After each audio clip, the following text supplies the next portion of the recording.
بسم الله الرحمن الرحیم. نن زموږ د طریقة العصریه د اولې حصې سبق نمبر 217 دی. الدرس السادس والخمسون شپږ پنځوستم نمبر درس دی. نن به انشاءالله موږ د شپږ پنځوستم نمبر درس تمرین حل کوو. تمرین کې موږ له دوه سوالونه راکړي. اول دی ترجم بالعربیه، عربی کې ترجمه وکړه. د پښتو جملې راکړي دي راله وایي د دې تاسو عربي جوړه کړئ، نو د دې نه به انشاءالله موږ په عربی کې ترجمه کوو. دویم یې راله راکړی دی وایي اکتب الارقام بالحروف.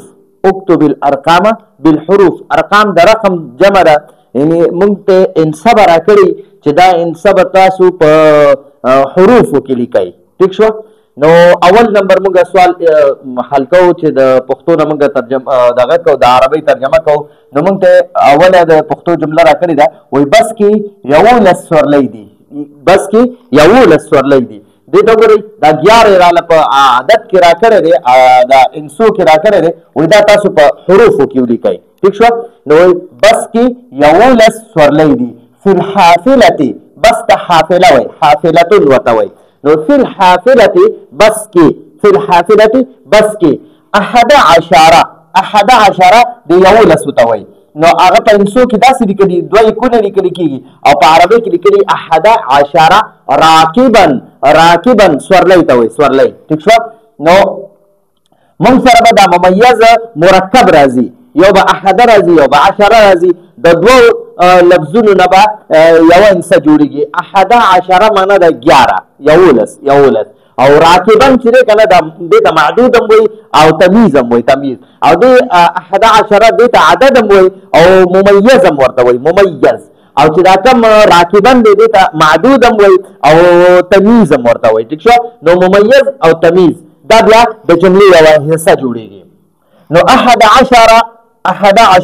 11 راکبا سورلی دي. نو کله چې موږ سره د 11 نه واخله تر د 19 پورې یا داسې د 99 پورې یو کم 100 پورې موږ سره به دا عدد چې دی عدد دا به را سره دا ممیز دا به را سره مرکب راځي او دا کم تمیز چې دی یا معدود نو دا به ورسره واحد راځي، مفرد به راځي، مفرد. او منصوب به وي، همیشه به په ده باندې فتحه وي. ټیک شوه؟ منصوب به وي. نو فی الحافلة بس کې 11 راکبا سورلی دي. 11 راکبا 11 سورلی دي. اوس وایي کمرې کې 15 الکان دي. کمرې کې 15 الکان دي. نو 15 موږ له په انسو کې راکړي، دا به موږ په حروفو کې لیکو. فی الغرفة کمرې کې، فی الغرفة کمره کې یا کمرې کې 15 دا 15 ته وایي، 15 15 ولدن الکان دي. نو ګورئ دا 15 موږ سره مرکب دی او دا ولدن چې دی دا موږ سره مفرد منصوب دی، واحد او منصوب به وي، یعنی مفتوح به وي، مفتوح. ټیک شو؟ نو 15 ولدن هلکان دي. میدان کې 20 ماشومان دي. فی المیدان میدان کې، فی المیدان میدان کې 20 طفلا. ٹھیک شو؟ نو دا 20 ممیز دی او دا طفلا تمیز دی، یا دا 20 عدد دی او طفلا معدود دی. ها دا 18 کتابونه او 14 قلمونه دي. دا 18 کتابونه او 14 قلمونه دي. نو هذه معنی دا 18 کتابا کتابونه دي. 18 کتابا و16 او 16 ته وایي او و16 قلما دا قلما معدود دی. 18 دا عدد دی او کتابا معدود دی. 16 عدد دی، قلما معدود دی. یا داسې ګورئ 18 ممیز او کتابا تمیز، بیا 16 ممیز قلما تمیز. دې ښار کې 14 سړکونه دي. دې ښار کې فی هذا البلد، دې ښار کې. ټیک شوه؟ هذا معنی ده دی او بلد ښار او فی معنی ده کې. نو موږ به ووایو فی هذا البلد، دې ښار کې 14 شارعا سړکونه دي. 14 سړکونه دي. اوس وایي دې سړک باندې 12 ستنې دي، ستون، عمود. ټیک شوه؟ نو على هذا الشارع هذا معنی دی او شارع معنا سړک او علی معنا باندې. نو على هذا الشارع دې سړک باندې 12 عمودا ستنې دي. نو دا 12 موږ سره ممیز دی، عمودا را سره تمیز دی، 12 موږ سره عدد دی، عمودا را سره معدود دی. ٹھیک شو؟ نو کله چې موږ سره د 11 نه واخله تر د یو کم سلو پورې عدد نه عدد دا به موږ سره مرکب راځي. نو دا به د دې لپاره دا چې کوم معدود وي دا به مفرد منصوب راځي، مفرد منصوب. ٹھیک شو؟ زبا 19 ورځې پس واپس راځم، زبا 19 ورځې بعد واپس راځم. انا ارجع معنا دا زبا را واپس کېږم بعد 19 19 ورځې یوما ورځې 19 19 او یوما ورځې. انا ارجع زبا را واپس کېږم بعد 19 یوما 19 ورځې بعد. انا ارجع زبا را واپس کېږم بعد 19 یوما 19 ورځې بعد، زبا 19 ورځې بعد را واپس کېږم. خالد 18 ورځو نه بیمار دی. خالد مریض، خالد بیمار دی. من 17 یوما دا 19 دی. ها 19 ورځو نه بیمار دی. نو خالد مریض دی من 17 یوما 19 ورځو نه. ٹھیک شو؟ د دې بکس وزن 14 سیره دی، 14 کیلوګرامه دی. کیلوګرامه ورته لیکه یا سیره دی، نن سبا کیلوګرامه چلیږي، کیلوګرام. ٹھیک شو؟ یا دا شان سیر مخکې پخوا به سیر چلیدو، هغه پوخ سیر به نن سبا کیلوګرام چلیږي. نو د دې بکس وزن 14 سیره دی، یعنی 14 کیلوګرامه دی. نو وزن هذا الصندوق د دې صندوق د دې بکس وزن 13 کیلوګرامن کیلوګرام. کیلو معنا کیلو او غرامن معنا ګرام، کیلوګرامه یعنی سیره. ٹھیک شو؟ ها دا هم سره د پښتو رمنګه عربي جوړ کړه. اوس راکړي دی اكتب الارقام، ته ارقام رقمونه ولیکه بالحروف په حروفو کې. موږ له انسی راکړي دي په 1 2 3 شکل کې، وای دا تاسو په حروفو کې ولیکئ. ٹھیک شو؟ د هندسو په حروفو کې تلفظ وکړه. ٹھیک شو؟ نو وی فی المحفظة بستکی 11 کتابا.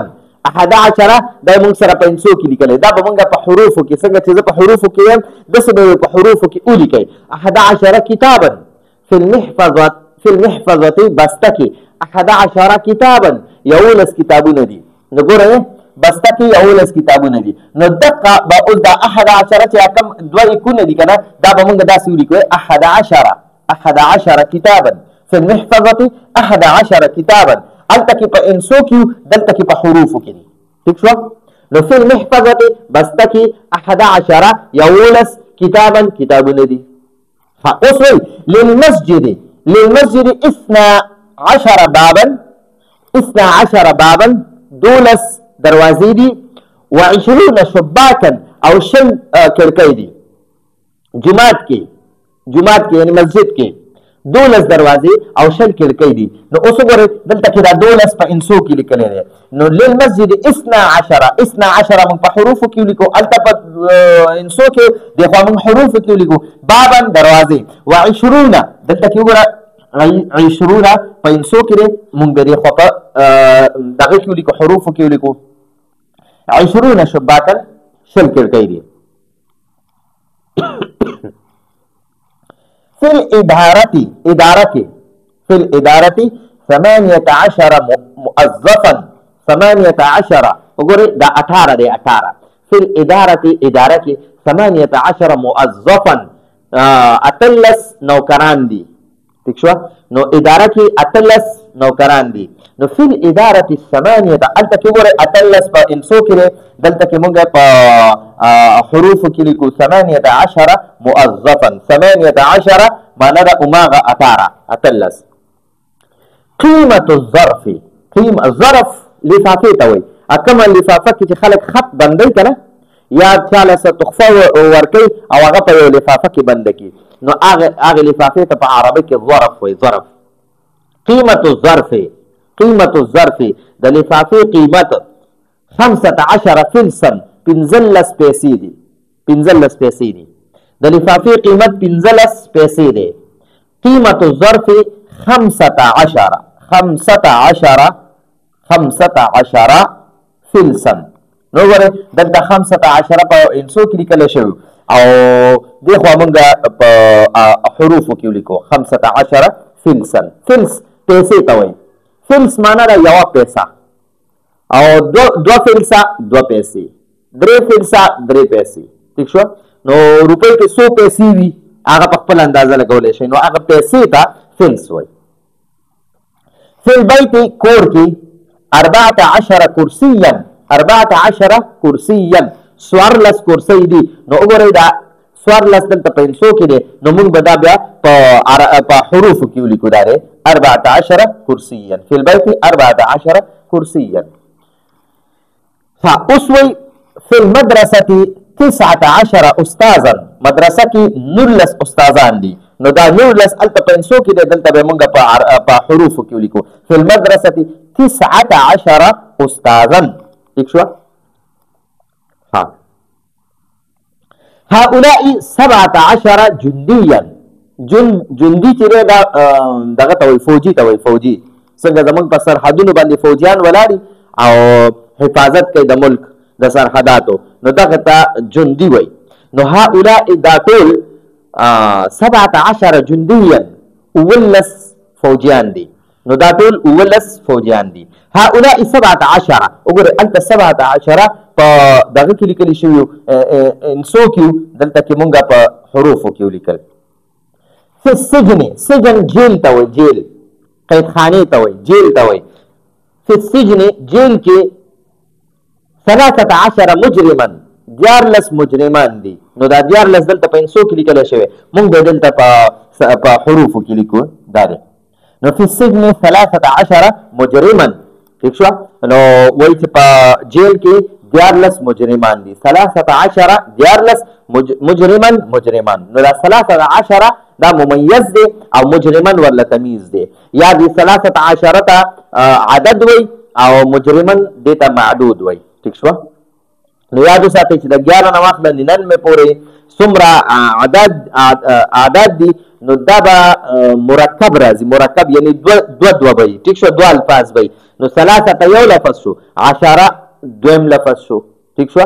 نو کله چې موږ سره دا دغه نه ممیزه یا دا تمیز یا معدود دا موږ سره مذکر وي که نه، نو د دې 13 دا اولنۍ حصه نه ده، دا به موږ سره مؤنث وي او دا دویمه حصه به مذکر وي. نو 3 وګوره دا مؤنث اخره کې ګول تا ده او 10 را سره مذکر ده. خو که چېرته موږ سره دا معدود نه دی، معدود دا مؤنث وي که نه، نو اوله حصه چې کومه دا مؤنث ده که نه، دا به مذکر وي، او دا دویمه حصه چې کوم موږ سره مذکر ده، نو دا به موږ سره مؤنث وي. لکه مثلا دلته کې زه به اوس واخلم امرأة، نو زه به وایم فی السجن 13